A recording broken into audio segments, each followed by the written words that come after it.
Dear Emily, we both love music, so I want to share something that's really important to me, and that's my favorite band. It's really easy. The Pixies are the best damn band ever. Now, let me give you some background. As you know, I have an eclectic taste in music, and it wasn't easy growing up in a small town in northern Minnesota. You see, back in olden times, we didn't have the internet. We had MTV back when they played videos. And we had cool music shops when we come down to the cities like Northern Lights. Who's with me? Now, there are a few other folks like me, so we'd share whatever cool music we could get our hands on, and we'd create these crafted, perfect mixtapes.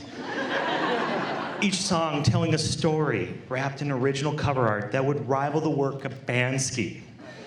And sometimes, I'm not saying me, we'd give these to someone we really liked and be disappointed. Teenage angst at its best. But back to the Pixies. So fast forward to the freshman year in college spring. A buddy of mine hands me a mixtape, and with the words Surfer Rosa scribbled on it, and then it says, "Dudes, this shit is awesome." So, bold words considering I was swimming in the sounds of legends like REM, Camper Van Beethoven, Lemonheads, and My Bloody Valentine, just to name a few. So, I played the tape, and he might as well handed me a bag of hardcore drugs. Before the first song, Bone Machine, was finished, I was hooked. Emily, the music was smart and imaginative, raw and playful, but the songs of the albums would be a lifelong companion, which would be Where Is My Mind? I've been self-medicating with that song ever since.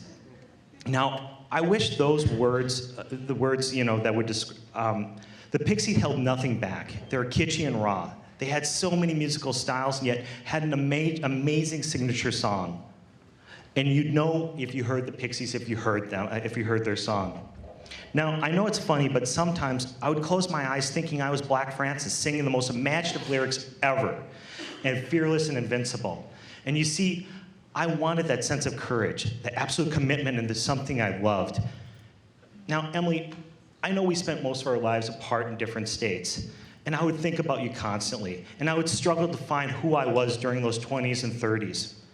And I know I'd look back at that time, and I know I almost lost what I lost, almost gave up because I was profoundly lost. But I had something in my life, and that was you.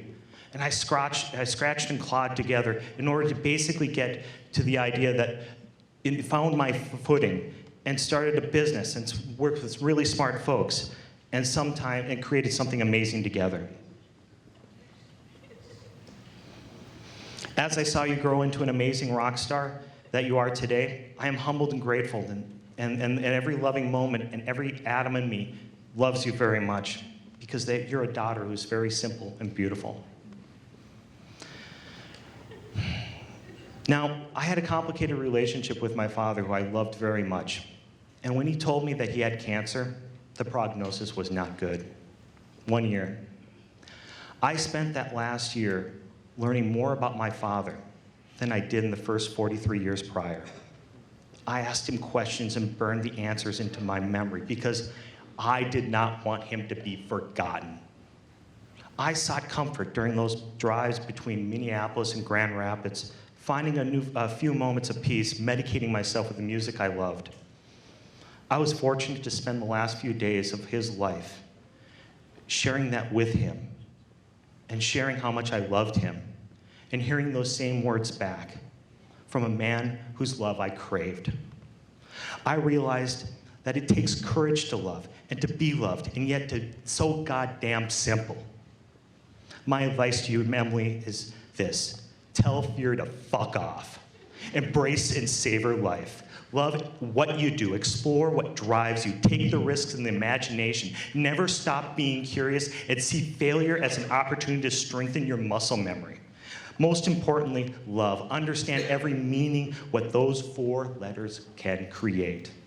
And someday, when you have children of your own, write silly letters like I'm writing to you, and tell them what makes you amazing, quirks and all. And please, slip a couple of my letters in so that my grandchildren can know that their grandpa was pretty quirky himself. So, with that said, my next letter will be about my favorite food, tacos. And trust me, it's just gonna be about tacos. Thank you.